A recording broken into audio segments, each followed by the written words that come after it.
जिंदगी मिली है, जिंदगी की डगर है सुनामी, एक न एक दिन तो मरना पड़ेगा। लेकिन कुछ कर गुजरने, एक धरती से अगर जाना है तो कुछ करके जाइए, क्योंकि लिखा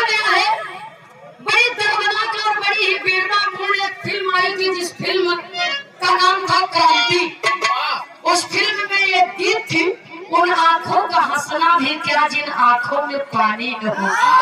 तो जवानी जवानी नहीं जिसकी कोई कहानी न हो। वाह। सुने वाले बाबूजी कवि को संकेत करना पड़ा।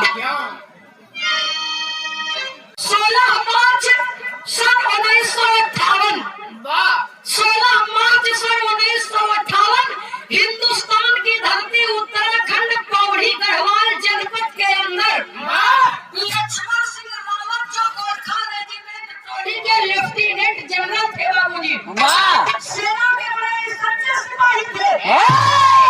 जनरल साहब की पत्नी के गर्भ से एक बेटा पैदा हुआ जिसका नाम बड़े थोड़ा प्यार के साथ में बाबूजी बिपिन रावत रखा गया। 1978 में सेना की भर्ती निकली। बिपिन रावत पढ़ने लिखने में बड़े चंचल थे और खेल कूद में अव्वल नंबर लिया हुए। तो कवि को संकेत करना पड़ा। कहाँ तक बताया जाता है बाबूजी कि लक्ष्मण सिंह रावत ही नहीं, लक्ष्मण सिंह के पिता भी ये हिंदुस्तानी फौज के सिपाही थे। उन्होंने अपने देश के लिए अपने पूरे ईमानदारी के साथ में अपने कर्तव्य का निर्वहन किया। तो दादा की बहादुरी सुन के, पिता की बहादुरी सुन के बेटे के हृदय में देशभक्ति की भावना जग गई। 1978 वाली फौज के भर्ती में लक्ष्मण सिंह रावत ने फॉर्म भरा और परीक्षा, बिपिन सिंह रावत ने फॉर्म भरा और परीक्षा पूर्ण की।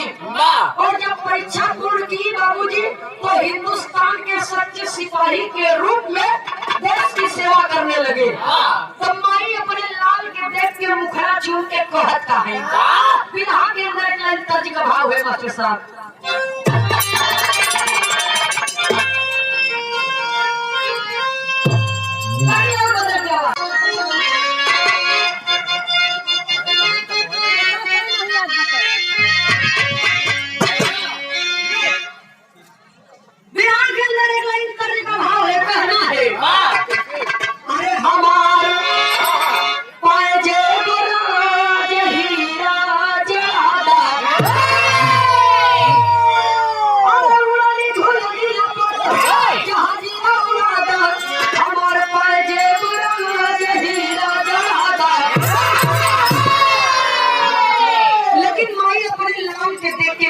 फौजी बेटा से अरे हमारे बचावा सीमावा पड़ता।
मास्टर साहब।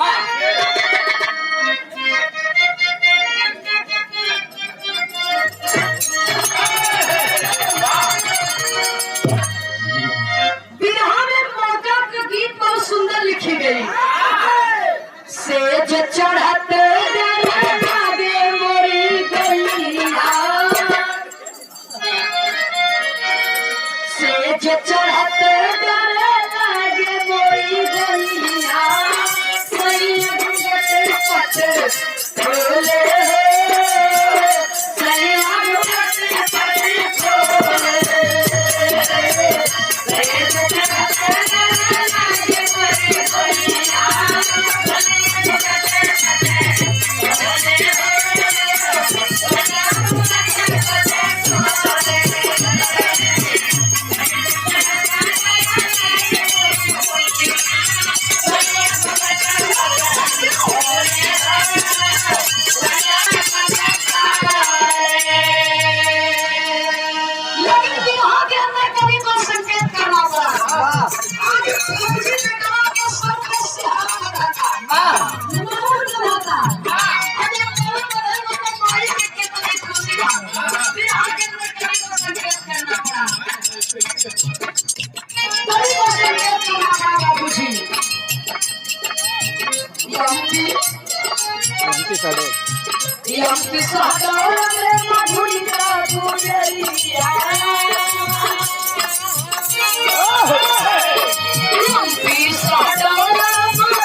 जय श्री कृष्ण। मध्य प्रदेश शहडोल की रहने वाली मधुरिका नाम के लड़की से बिपिन रावत की शादी ठीक कर दी गई 14 अप्रैल 1986 में। नाम कितना महीना में मधुरिका, और जब बिपिन रावत जी की शादी कर दी गई तब यहाँ के दुल्हनिया ले आके अपने घरे आए थे। दिन खुशी खुशी बीता। रात के समय में सुहाग पक्ष में दुल्हन बैठी है, तो फौजी जवान जब सुहाग रात के बेला में दुल्हन के लगे जाते तो दुल्हनिया से काट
कि दो दिलों का मेल होने वाला है, प्रेम का बतिया छोड़ के दुल्हन के अपने वीर गाथा सुनावे। देश प्रेम मैंने अपने जीवन में बहुत परिश्रम किया और मैं एक फौजी जवान हूँ, देश का सनक प्रहरी हूँ। आज तक जो हमसे भिड़ा तो वो जीत के गए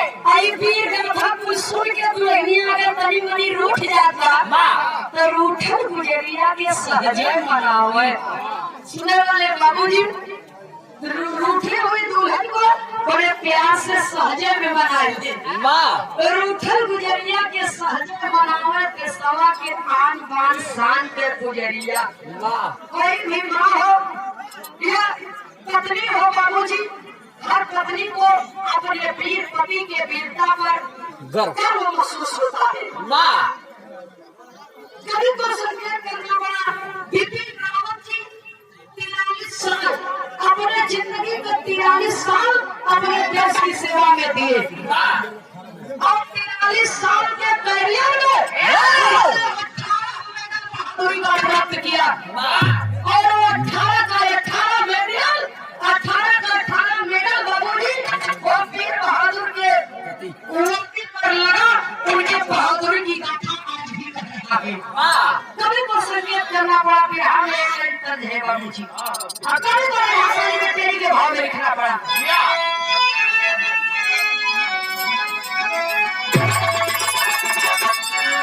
अरे राम कमाया जग में भारत नमवा, भैया कमाया जग में भारत नमवा, और रणकौशल से नहारे को है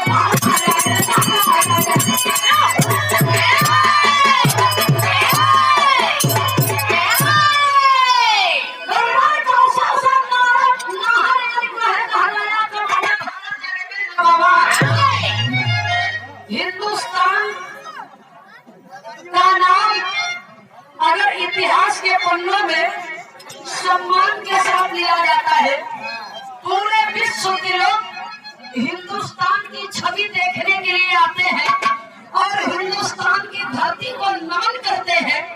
हिंदुस्तान की धरती का बखान करते हैं। तो ये हिंदुस्तान का गौरव हमारे गौरवान्वित सूरवीरों के वीरता से है बाबूजी। कवि को संकेत करना पड़ा। बिरहा में एक लाइन तर्ज है मास्टर साहब।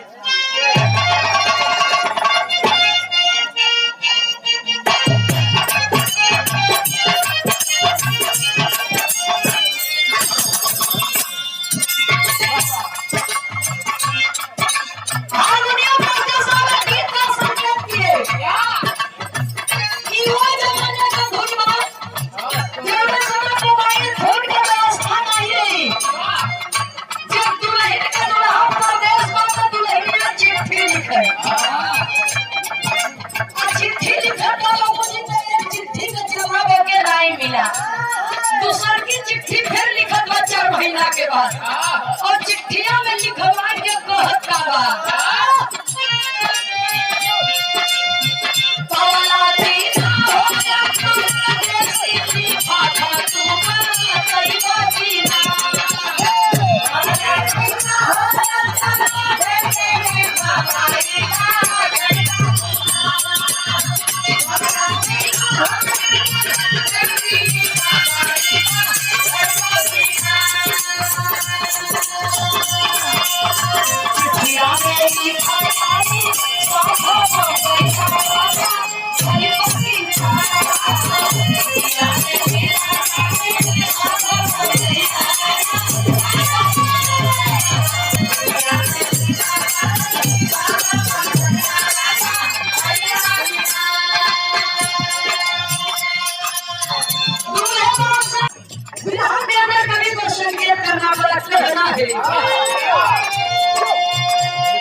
2020 में CDS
बाबूजी अपने ड्यूटी के दरमियान उनकी कार्य कुशलता को देख करके, उनकी बहादुरी को देख करके, उनकी ईमानदारी को देख करके 2020 सन 2020 में उन्हें CDS पद पर नियुक्त किया गया, अर्थात चीफ ऑफ डिफेंस स्टाफ, यानी तीनों सेनाओं के प्रमुख नायक बने। अभी तक हिंदुस्तान में तीनों सेनाओं के नायक अलग अलग हुआ करते थे, लेकिन तीनों सेनाओं के प्रथम नायक बने बाबूजी, जिन्हें CDS कहा जाता है। बहादुरी का चक्र प्राप्त हुआ उन्हें, कभी को संकेत करना पड़ा बाबूजी। सन 2020 में CDS का पद पाए और तीन सेनाओं के प्रमुख नायक बने। अब उनके कंधे पर हिंदुस्तान की जिम्मेदारी का भार और बढ़ गया और अपनी सूझबूझ से विदेशियों द्वारा किए गए आक्रमण का मुंहतोड़ जवाब देने लगे, बाबूजी। और CDS बिपिन रावत की बहादुरी की चर्चा हिंदुस्तान के कोने कोने में ही नहीं, विदेशों में भी होने लगी बाबूजी। कभी को संकेत करना पड़ा। विधान में तो लिखते हैं साहब,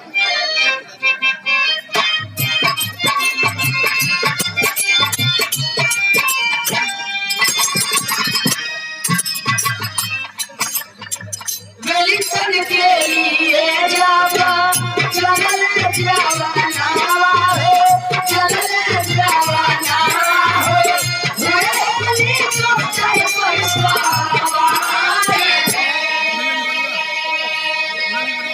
उड़ल विमान आया, कसवा की डोरिया हो, कसवा की डोरिया हो, दिलों से खुशी आया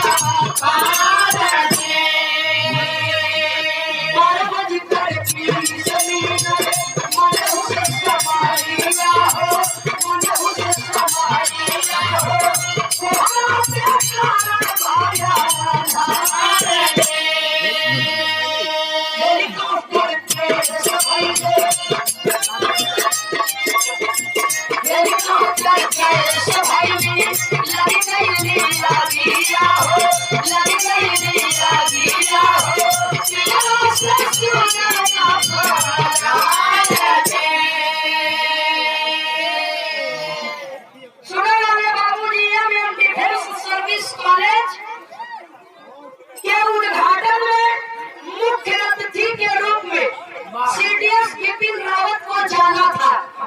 मुख्य अतिथि के रूप में बिपिन रावत जी जब जाने के लिए तैयार हुए तो 14 जवान साथ में उनकी पत्नी अपने फौज के जवानों के साथ अपनी पत्नी मधुलिका रावत के साथ में बाबूजी हेलीकॉप्टर पर सवार हुए और हेलीकॉप्टर उड़ान भरा। और जब उड़ान भरा बाबूजी तो आधे रास्ते में ही एक वाले बाबूजी 8 दिसंबर सन 2021 12:20 पर कोहरा के कारण रास्ता समझ में नहीं आया और हेलीकॉप्टर में आग लग गई बाबूजी, तो कवि को संकेत करना पड़ा। जब आग चारों तरफ फैलने लगी तो जवानों की जिंदगी जब खतरे में समझ में आई, अब लगता है हम लोग नहीं बचेंगे, तो जवान आपस में बात करते हैं। क्या करते हैं? कवि को संकेत करना पड़ा। फिर हम एक लाइन दर्ज है मास्टर साहब, एक लाइन है मास्टर साहब।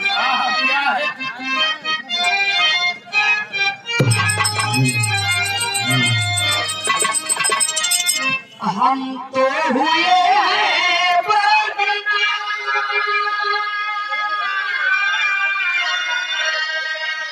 हम तो हुए हैं बदनाम, किसी से दिल को लगा के।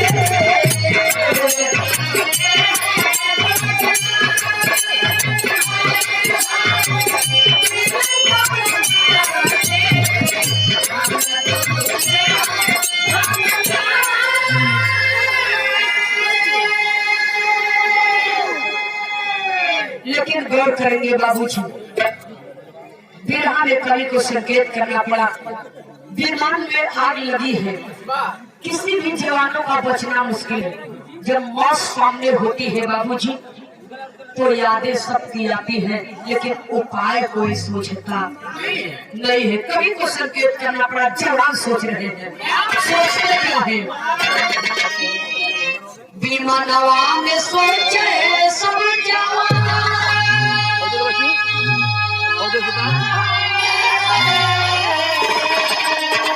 विमानवा में सोचे सब जवान, अब का करी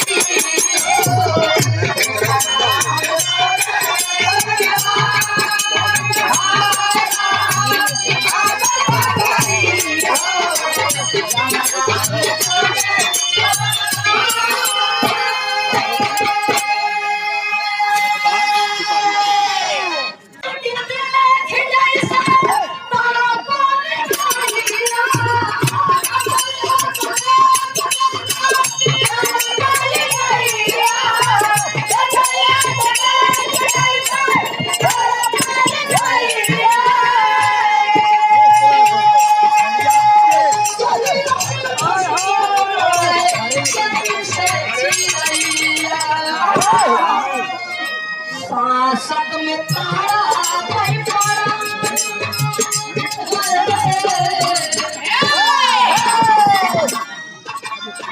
सांसद में तारा भाई पड़ा, अब का करी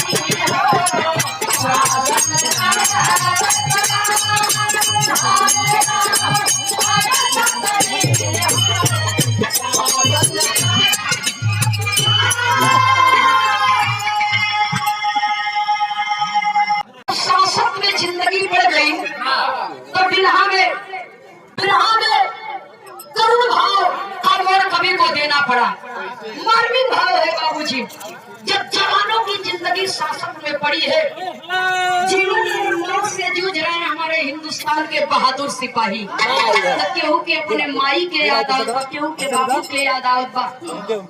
सुने वाले बाबूजी, केहू जवान के अपने माई के याद आवत, केहू के बाबू के याद आवत, केहू के भाई के याद, केहू के बहन के याद, केहू के अपने औलाद के याद आवत, और केहू अपने घर में अपने दुल्हन के याद करत बा।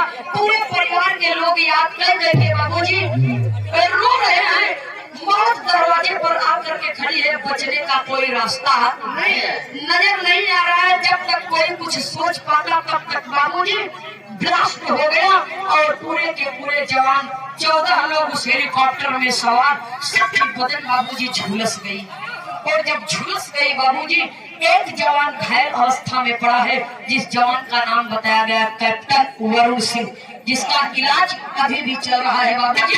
3 हॉस्पिटल के डॉक्टर उनके इलाज में लगे हुए हैं। कवि को संकेत करना पड़ा। ये खबर पूरे हिंदुस्तान की धरती पर आग की तरह फैल गई। और जब शहीद बिपिन रावत की 2 बेटियां कृतिका और तारिणी, दोनों बेटियां अपने माता पिता के शहीद होने की खबर सुनती है तो रोती है, और रो रो करके कहती क्या है। के अंदर कवि को संकेत करना पड़ा।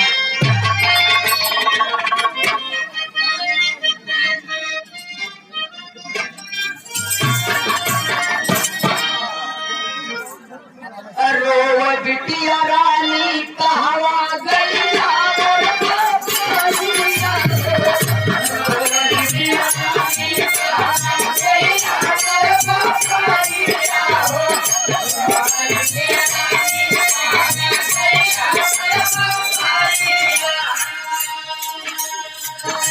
पापा के सगाई चली गई हमारी मानिया हमारे के साथ छोड़ी गई हमारी बिटिया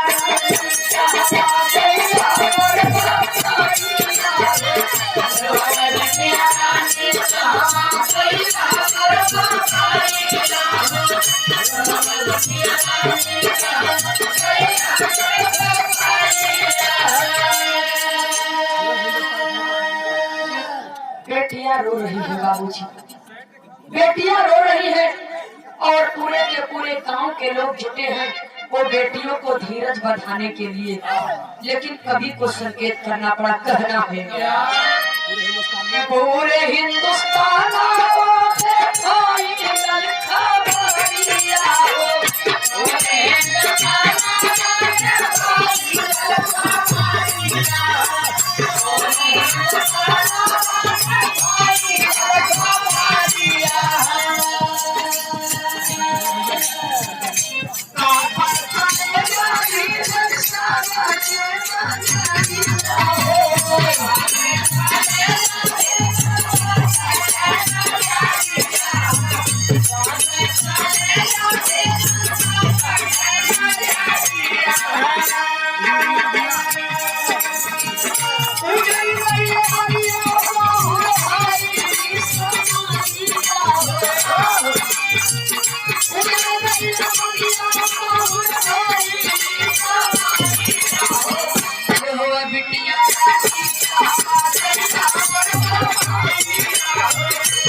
सुनने वाले बाबू,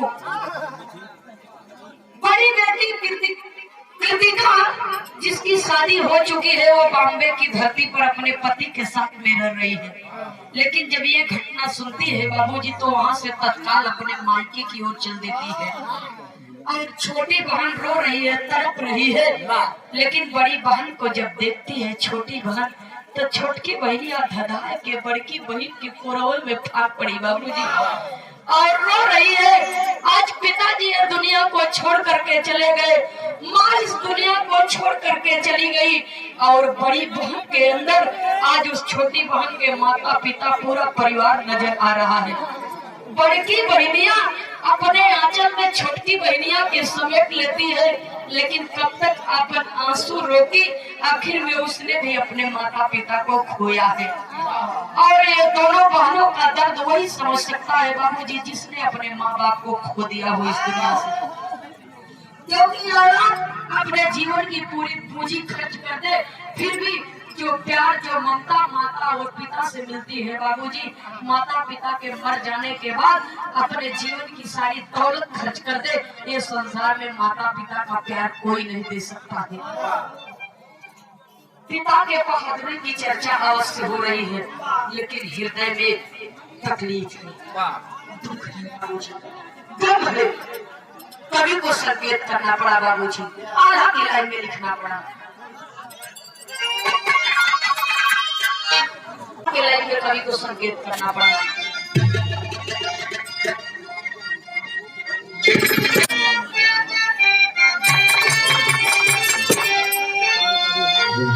अरे ताल का भी हाल कोई ज्यादा नहीं बनिया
सौदागर काल की कला को कोई जानता नहीं है बाबूजी।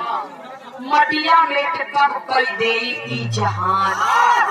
बिन रावत सीडीएस जनरल हिंदुस्तान का महाराज बिपिन रावत और उनकी पत्नी मधुलिका रावत और साथ में शहीद हुए सभी जवानों को हृदय की गहराइयों से श्रद्धा सुमन समर्पित किया जा रहा है। नम आंखों से उनकी विदाई की जा रही है और राजधानी दिल्ली के अंदर बिपिन रावत और मधुलिका रावत की चिता में दोनों बेटियों ने मुखाग्नि दी। कहा जाता है औरतों का शमशान में जाना मना है, लेकिन बाहर है हिंदुस्तान की धरती और बाहर है बहादुर पिता के बहादुर बेटियां जिन्होंने नेशनल अवार्ड भी पाया है बाबूजी अपने कला कौशल से। कभी को संकेत करना पड़ा, बड़ी बेटी छोटी बेटी दोनों बेटियां मिलकर के अपने माता और अपने पिता के चिता पर मुखाग्नि दे रही है बाबूजी। और देश के हिंदुस्तान के जाबाज वीर सिपाहियों ने 17 तोपों की सलामी दे करके अंतिम विदाई करते हैं अपने जाबाज बहादुरों की। और हरिद्वार गंगा में वीर शहीद सीडीएस बिपिन रावत की अस्थि बड़ी बेटी के हाथ में और मधुलिका रावत की अस्थि छोटी बेटी के हाथ में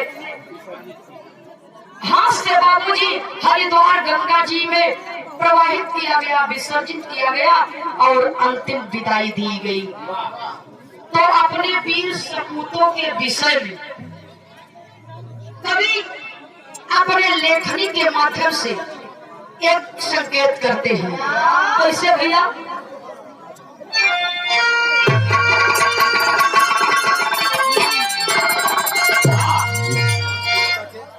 अरे वीरता के गौरव से गौरवशाली देश, तो वीरता के गौरव से गौरवशाली देश खाकी वर्दी से बनल बा भाग्यशाली देश।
नहीं होता है, इतिहास उसका मोहताज होता है।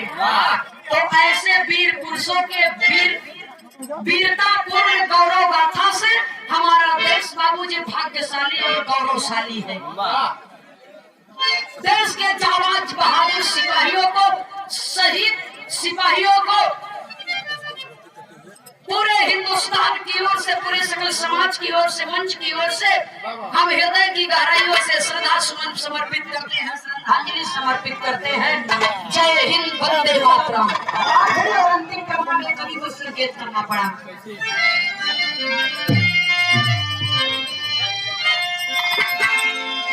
स्वामी सीताराम भाई लाल स्वर्ग के वासी, शंकर सोमनाथ विजय प्यासा किया प्यासी।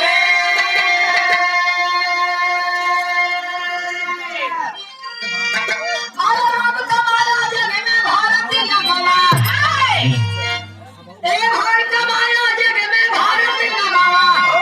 नंदनी खेमरन घटना गा करके दर्शाया